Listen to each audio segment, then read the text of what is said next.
नीतीश कुमार की तरफ से बड़ा ऐलान किया गया है। जी हां, आंगनबाड़ी सेविकाओं के मानदेय को बढ़ा दिया है मुख्यमंत्री नीतीश कुमार ने। 7,000 से बढ़ाकर मानदेय अब 9,000 रुपए कर दिया गया है। सहायिका के मानदेय भी 500 रुपए बढ़ाए गए हैं। सहायिका का मानदेय अब 4,500 रुपए कर दिया गया है। मुख्यमंत्री ने इसकी जानकारी खुद सोशल प्लेटफॉर्म एक्स पर पोस्ट कर दी है। आनंद अमृतराज हमारे साथ इस वक्त ज्यादा जानकारी के साथ जुड़ गए। आनंद, एक के बाद एक तोहफे मुख्यमंत्री नीतीश कुमार की तरफ से महिलाओं को दिए जा रहे हैं। देखिए विभा, निश्चित तौर पे और अब से कुछ देर पहले नीतीश कुमार जो बिहार के मुख्यमंत्री हैं, उन्होंने एक्स पर पोस्ट करके जो बातें लिखी हैं और जो जानकारी दी है कि आंगनबाड़ी सेविकाओं और जो सहायिका हैं उनके वेतन में बढ़ोतरी कर दी गई। जो मानदेय है, माफ कीजिएगा, मानदेय है, उनके मानदेय में बढ़ोतरी कर दी गई है। और जैसा कि आपने जानकारी भी दी हमारे दर्शकों को कि जो आंगनबाड़ी सेविका है उनका मानदेय 7,000 से बढ़ाकर 9,000 कर दिया गया और आंगनबाड़ी सहायिका जो है उनका मानदेय 4,000 से बढ़ाकर 4,500 कर दिया गया है। जाहिर तौर पे बेहद महत्वपूर्ण है। और बिहार में जो जानकारी मिली कि 1,15,000 के आसपास आंगनबाड़ी सेविका है जो पूरे बिहार में काम कर रही है। और इन आंगनबाड़ी सेविकाओं का आप महत्व ऐसे समझ सकते हैं कि ग्रामीण इलाकों में जो डिलीवरी होती है या फिर जो ग्रामीण इलाकों में गर्भवती महिला है उनके बच्चों के पालन पोषण से लेकर स्वास्थ्य को बेहतर बनाने के लिए इनकी भूमिका सबसे महत्वपूर्ण मानी जाती है। तो जाहिर तौर पे जो ग्रामीण अर्थव्यवस्था में आंगनबाड़ी सेविकाओं का और उनके सहायिकाओं का जो महत्व है उसके महत्व को देखते हुए नीतीश कुमार ने उनके मानदेय में बढ़ोतरी कर दी है। जाहिर तौर पे हाल के दिनों में देखिए ऐसे कई फैसले लिए गए हैं बिहार सरकार की तरफ से, जिसमें महिलाओं को लेकर बड़े बड़े फैसले किए गए हैं। और महिलाओं को एक तरीके से नीतीश कुमार ने पिछले 3 से 4 महीनों के अंदर कई ऐसे तोहफा दिए हैं जो बेहद महत्वपूर्ण माना जा रहा है। चुनावी साल में महिलाओं को लेकर जिस तरीके से लगातार सरकार एक के बाद एक फैसले ले रही है और कहीं ना कहीं टर्निंग पॉइंट माना जाएगा बिहार के सियासत के लिए। महिलाएं जो है कोर वोटर हमेशा से रही हैं और ऐसे में उनके ऊपर ज्यादा से ज्यादा ध्यान इस वक्त इन योजनाओं के जरिए मुख्यमंत्री की तरफ से दिया जा रहा है। बिल्कुल बिल्कुल, आपने सही कहा। और कल ही आपको याद होगा कि मुख्यमंत्री रोजगार योजना, जो महिला रोजगार योजना की शुरुआत की गई कि कल से फॉर्म भरने की शुरुआत हो गई और उसका काफी अच्छा रिस्पॉन्स मिल रहा है। तो और कल के बाद आज एक दिन 24 घंटे भी नहीं गुजरे कि मुख्यमंत्री ने आंगनबाड़ी जो सेविकाएं हैं और उनकी सहायिका हैं उनके भी मानदेय में बढ़ोतरी कर दी कि 2,000 की राशि 7,000 से बढ़ाकर 2,000 की बढ़ोतरी के बाद 9,000 उनका मानदेय हो जाता है और जो सहायिका है उनका 4,000 से 4,500 होता है। तो जाहिर तौर पर एक अच्छी रकम है। और आंगनबाड़ी सेविकाएं लगातार प्रदर्शन भी कर रही थी, कई बार उन्होंने मांग भी अपना उठाया था। और महिला सशक्तिकरण की दिशा में एक और बढ़ता हुआ कदम इसे माना जाएगा। बहुत बहुत शुक्रिया आनंद इस तमाम जानकारी के लिए। और देखिए, बड़ी खबर आ रही है। उपराष्ट्रपति चुनाव के लिए मंगलवार यानी कि 9 सितंबर को मतदान होना है, लेकिन उससे पहले राजनीतिक तौर पर देखा जाए तो काफी गहमा गहमी नजर आ रही है।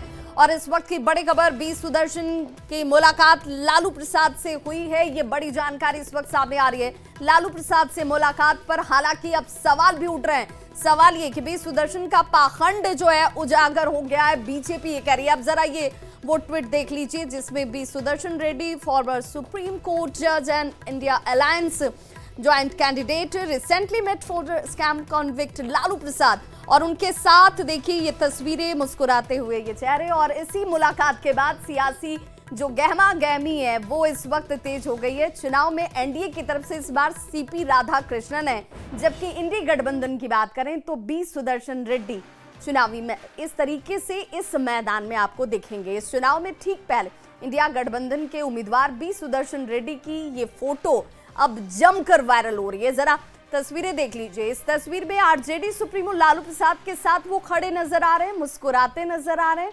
उनकी इस तस्वीर को लेकर बीजेपी अब हमलावर है।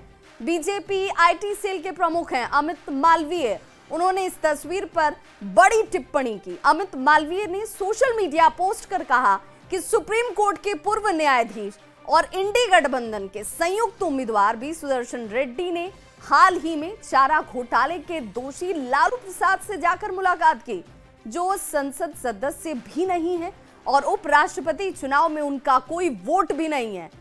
ये न केवल एक भयावह दृश्य है बल्कि एक उच्च संवैधानिक पद की आकांक्षा रखने वाले शख्स द्वारा सार्वजनिक जीवन में ईमानदारी पर एक चौंकाने वाला बयान भी है।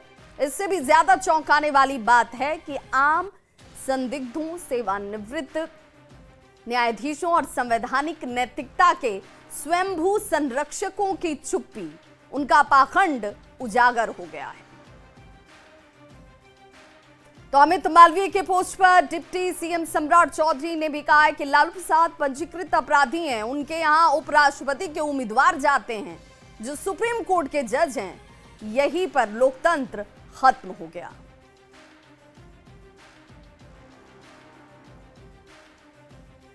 जो व्यक्ति पंजीकृत अपराधी हो और उनके यहाँ उपराष्ट्रपति का कैंडिडेट जाता हो जो कि सुप्रीम कोर्ट के जज रहे, तो वही लोकतंत्र शर्मसार हो गया। और बचा क्या? तो कुछ चीजों पर बोलकर ही लगता है कि लोकतंत्र खतरे में है। लालू प्रसाद जी से मुलाकात करना ही लोकतंत्र खतरा है। तो बीजेपी सांसद रविशंकर प्रसाद ने कहा कि सुप्रीम कोर्ट के रिटायर्ड जज सुदर्शन रेड्डी विपक्ष के गठबंधन के उपराष्ट्रपति पद के उम्मीदवार हैं। जब कोई न्यायाधीश चुनावी अखाड़े में आता है और बड़ी बड़ी बातें करते हैं तो सवाल उठते हैं। सुदर्शन रेड्डी ने बयान दिया कि देश की आत्मा को बचाने के लिए मुझे वोट दें। उन्होंने चारा घोटाले में दोषी आरजेडी प्रमुख लालू प्रसाद से मुलाकात की। आप किस तरह के सुप्रीम कोर्ट के रिटायर्ड जज हैं कि आप किसी ऐसे व्यक्ति से मिल रहे हैं जो घोटाले में दोषी है? ये पाखंड है। कृपया देश की आत्मा की बात न करें। देश के सोल को बचाने के लिए मुझे वोट दें, ये है उनका कमेंट जो अखबार में आया है और उन्होंने कोई वीडियो रिलीज किया है। और ये देखिए, देश के सोल को बचाने के लिए वो किससे मिल रहे हैं? लालू प्रसाद से। लालू प्रसाद फॉर्डर स्कैम में कन्विक्टेड हैं। मेरा उस सारे मामले को उजागर करने में कुछ भूमिका रही है, आपको पता होगा। He is convicted. बेल पर हैं या मेडिकल ग्राउंड पर बेल है, मैं उस पर नहीं जाऊंगा, बट ही इज कन्विक्टेड। आप किस तरह के रिटायर्ड सुप्रीम कोर्ट के जज हैं? जो व्यक्ति कन्विक्टेड है किसमें? स्कैम में, करप्शन में। जो व्यक्ति कन्विक्टेड है स्कैम और करप्शन में, आप जाके उनसे मिलते हैं। और वो वोटर भी नहीं है, ध्यान रखिए आप। Lalu Prasad ji is not a member of the parliament, वो वोटर भी नहीं है। तो फिर क्या देश के आत्मा को प्रतिष्ठित करने की आप बात कर रहे हैं? कटिहार दौरे पर सांसद तारिक अनवर ने बाढ़ग्रस्त बरारी और मनिहारी का दौरा किया। सांसद धुरियाही पंचायत के शिवनगर सोनाखाल पहुंचे थे, जहां उन्होंने पहले ट्रैक्टर पर चढ़कर सुदूर इलाकों का दौरा किया, लेकिन बाढ़ग्रस्त इलाके में जब जमीन पर चलने की बारी आई तो देखिए जरा से अब उन हालातों में वो चल नहीं पाए और कंधे पर सवार हो गए ग्रामीण के ही। और देखिए कैसे लोगों ने इन्हें कंधे पर सवार कराकर बाढ़ग्रस्त इलाके को पार करवाया। कंधे पर सवार सांसद का वीडियो वायरल हो रहा है। सवाल तो इसलिए भी उठ रहे हैं कि वो ग्रामीण के कंधे पर सवार हैं, लेकिन मुस्कुराते हुए, हंसते हुए। आखिर किस बात पर उन्हें हंसी आ रही है, यह भी सवाल है। इस मामले में जिला कांग्रेस अध्यक्ष ने हालांकि सफाई दी और कहा कि सांसद जी की तबीयत खराब थी, जिस वजह से वो ठीक से चल नहीं पा रहे थे। इसे देखते हुए लोगों ने उन्हें कंधे पर उठाया और प्रभावित इलाके का निरीक्षण करवाया।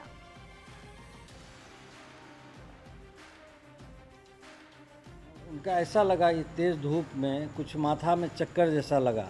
तो ग्रामीणों का ऐसा प्रेम था कि वो इतना बात सुनना क्या, वो अपने गोद में उठा लिया। बोले कि सर हम लोग हैं। और उनको जो है थोड़ा दूर बांध था, वहाँ तक जो है वो लेकर गए। हम लोग तो जैसे तैसे चप्पल जूता उठा करके सब लोग सब कार्यकर्ता चले, उनके साथ साथ चले। फिर हम लोग का एक जगह, चूँकि ग्रामीणों का सभा था, कटाव से संबंध को लेकर के हज़ारों की संख्या में ग्रामीण जुटा हुआ था। फिर वहाँ पर गए हम लोग, वहाँ पर जो अपना बात करना था, पदाधिकारी से जो बात करना था वो बात भी हुई। तो कांग्रेस सांसद तारिक अनवर के गोद में बाढ़ उठाकर पीठ पर लादकर बाढ़ का जायजा लेने पर सम्राट चौधरी ने तंज कसा। उन्होंने कांग्रेस पार्टी पर सीधे तौर पर कटाक्ष किया। कहा 55 साल का बच्चा बिहार में सीएम नीतीश कुमार और पीएम मोदी की सड़क पर घूमा और मलेशिया चला गया। कांग्रेस पार्टी इसी तरह गोद में ही उठ के चलती। अभी 4 दिन तक यहाँ 55 साल का जो बच्चा था वो बेचारा घूमा यहाँ 1400 किलोमीटर, 14,000 किलोमीटर नीतीश जी के मोदी जी के रोड पर, तो वो मलेशिया निकल गया। वो अलगे टूरिस्ट है और यहाँ तो टूरिस्टे भरे हुए हैं। तो वहीं कांग्रेस सांसद तारिक अनवर के पीठ पर सवार होकर जायजा लेने पर जेडीयू और बीजेपी ने तंज कसा। इस पर आरजेडी के प्रवक्ता एजाज अहमद और कांग्रेस के प्रवक्ता ने क्या कुछ प्रतिक्रिया दी, आप भी सुनिए। बाढ़ पीड़ितों के बीच उनकी संवेदना और उनके साथ हमदर्दी का इजहार करने के लिए गए और वहां पर जब वो बाढ़ पीड़ितों के बीच पहुंचे तो बाढ़ पीड़ित परिवार के सदस्यों ने उनके साथ जो हमदर्दी और प्यार का इजहार किया और उनके प्रति अपनी हमदर्दी के कारण लोगों ने उन्हें गोद उठा लिया। देखिए, कभी कभी व्यवहारिकता ढोने में अव्यवहारिक बातें हो जाया करती। सांसद महोदय क्षेत्र का भ्रमण कर रहे थे, थोड़ा दूर पानी था तो लोगों ने आग्रह किया कि भाई आप पानी से बचने के लिए आइए, आपकी सहायता कर देते हैं।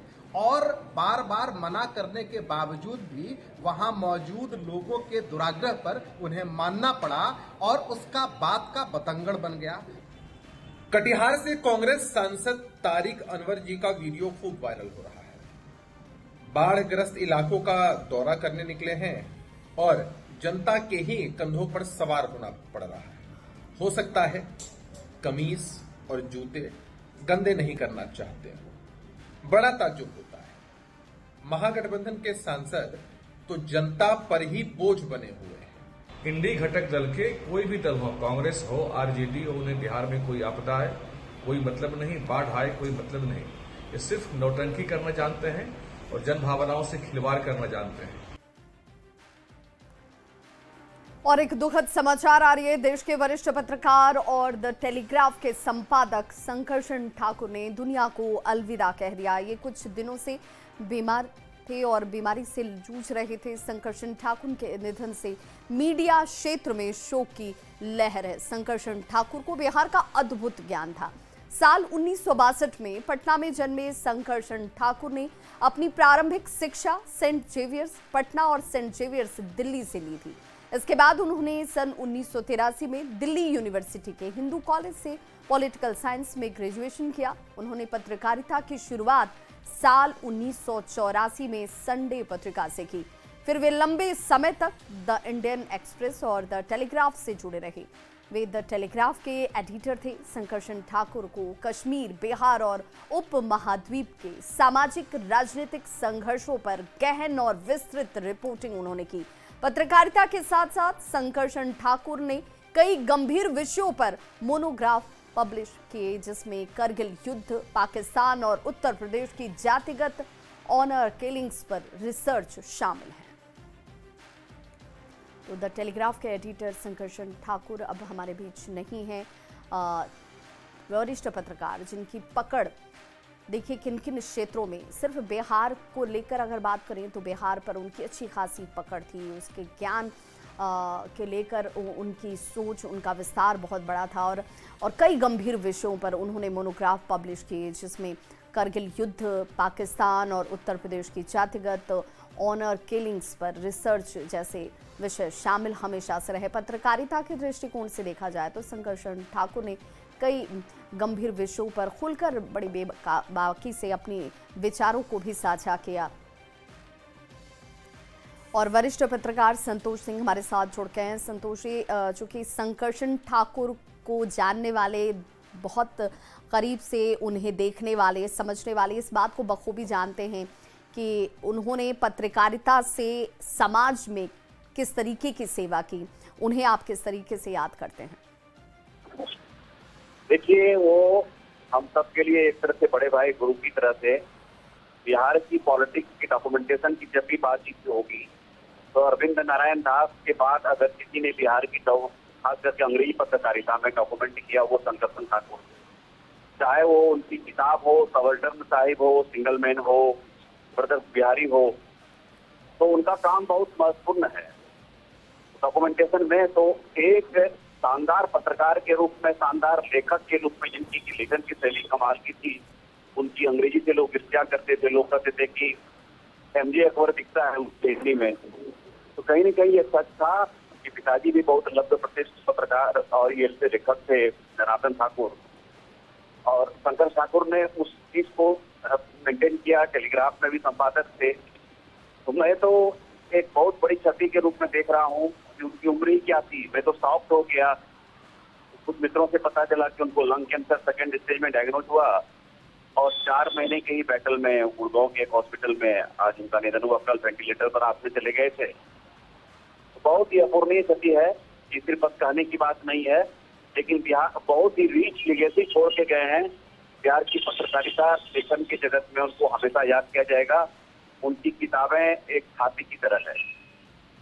जी बिल्कुल संतोष जी, चूँकि आपने कहा कि भाई मीडिया क्षेत्र की अगर बात करें तो उनका जाना जो क्षति है उसकी कोई भरपाई नहीं हो सकती है। मोनोग्राफ पब्लिश करना जिसमें उन्होंने कई गंभीर विषयों पर बड़ी बेबाकी से अपने विचार रखे, चाहे वो पाकिस्तान का मुद्दा हो, करगिल युद्ध हो, उत्तर प्रदेश की जातिगत ऑनर किलिंग्स हो, जिस पर लोग लिखने या कुछ कहने से पहले 10 बार सोचते हैं, उस पर उनकी लेखनी को आप कैसे देखते हैं?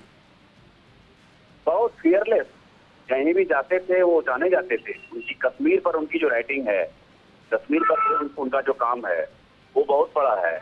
या फिर यहाँ भी बिहार में जब भी रिपोर्टिंग करते थे, आप 90s के बिहार जिसमें कि देखिए कि पूरी तरह से कास्ट मैसेकर होता था, उस समय का जो कवरेज है, तो फियरलेसनेस उनकी राइटिंग में हमेशा से थी। वो एक इंडिपेंडेंट माइंड की तरह हमेशा काम करते थे। यहाँ तक कि टेलीविजन चैनल में भी आते थे तो उनका एक अपना वॉइस होता था। वो कभी भी नहीं रहता था कि किसी इज्म से, किसी आइडियोलॉजी से वो ड्रिवन है। वो एक जो पत्रकार को जैसे होना चाहिए, आई थिंक वो फियरसली इंडिपेंडेंट जर्नलिस्ट है।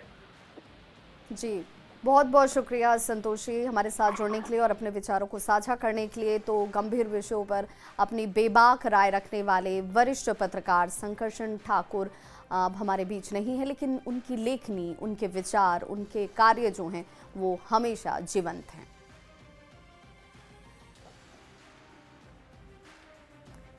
बिहार विधानसभा चुनाव से पहले ही चेहरे और नेतृत्व को लेकर महागठबंधन में तकरार दिखनी शुरू हो गई है। वीआईपी प्रमुख मुकेश सैनी ने तेजस्वी के नेतृत्व में चुनाव लड़ने की बात कही है। वहीं कांग्रेस विधायक अजीत शर्मा ने कहा कि इंडिया गठबंधन के नेतृत्व में चुनाव होगा और जनता जब सरकार बनाने का जनादेश देगी तब सभी मिल बैठकर डिप्टी सीएम सहित सभी मुद्दों पर फैसला करेंगे। कोई काम नहीं कर रहे हैं, ये जनता फैसला करती है किसको जिता के भेजेगी। पहले हम लोग की सरकार बने, उसके बाद हम लोग बैठ के सब निर्णय ले लेंगे। और आदरणीय खड़गे साहब, राहुल गांधी जी, आदरणीय लालू जी, सब लोग हम लोग मिलजुल के महागठबंधन के नेतृत्व में चुनाव लड़ा जाएगा या तेजस्वी जी के नेतृत्व? इंडिया गठबंधन के सभी नेताओं के नेतृत्व में चुनाव लड़ा जाएगा। चुनाव नजदीक देखते हुए महागठबंधन में सीट शेयरिंग को लेकर अब दावेदारी भी शुरू हो चुकी है। मोतिहारी में सीपीआई एमएल के राज्य सचिव हैं कामरेड कुणाल ने पार्टी की ओर से 40 सीट पर अपनी दावेदारी ठोकी है। उन्होंने कहा कि 40 सीट की सूची गठबंधन के शीर्ष नेतृत्व को सौंपी गई है, क्योंकि पिछले लोकसभा चुनाव में उनकी पार्टी ने जहां से भी चुनाव लड़ा वहां महागठबंधन मजबूत हुआ।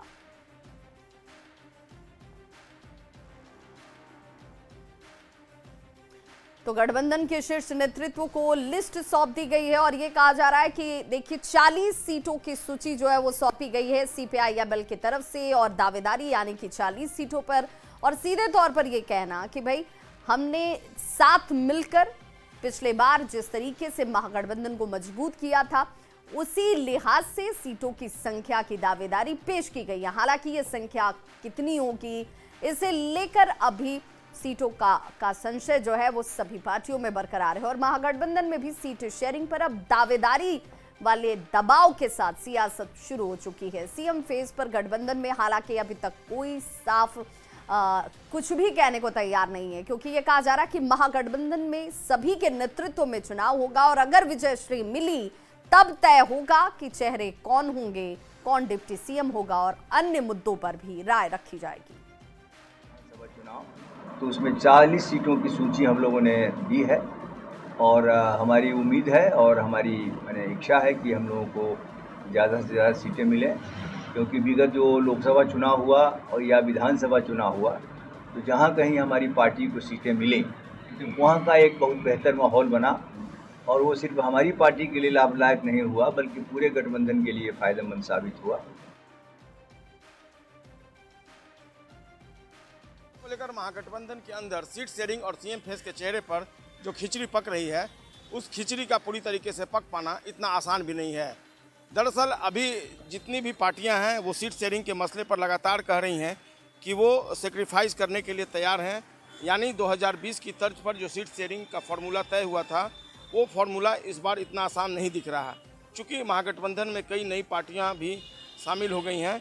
लेकिन इस बीच CPI-ML के जो स्टेट सेक्रेटरी हैं कुणाल, उन्होंने 40 सीटों पर अपनी दावेदारी ठोक दी है। जाहिर सी बात है, एक तरफ जहां कांग्रेस और दूसरी पार्टियां कम सीटों पर चुनाव लड़ने पर अपनी सहमति जता रही हैं 2020 के फॉर्मूले के हिसाब से, वहीं CPI-ML ने 40 सीटों पर दावेदारी ठोक दी है और ऐसे में सीट शेयरिंग का मसला इतना आसान नहीं है।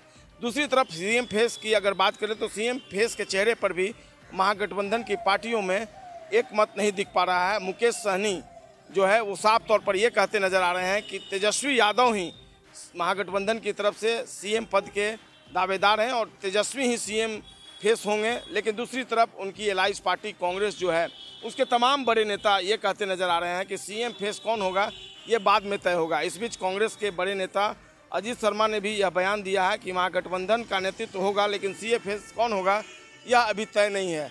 तो जाहिर सी बात है, अपनी अपनी डफली और अपनी राग जो है वो अलापने में लगे हुए हैं महागठबंधन के नेता और ऐसे में सीट शेयरिंग का मसला और सीएम फेस का चेहरा अब भी महागठबंधन के बीच चुनौती बनी हुई है।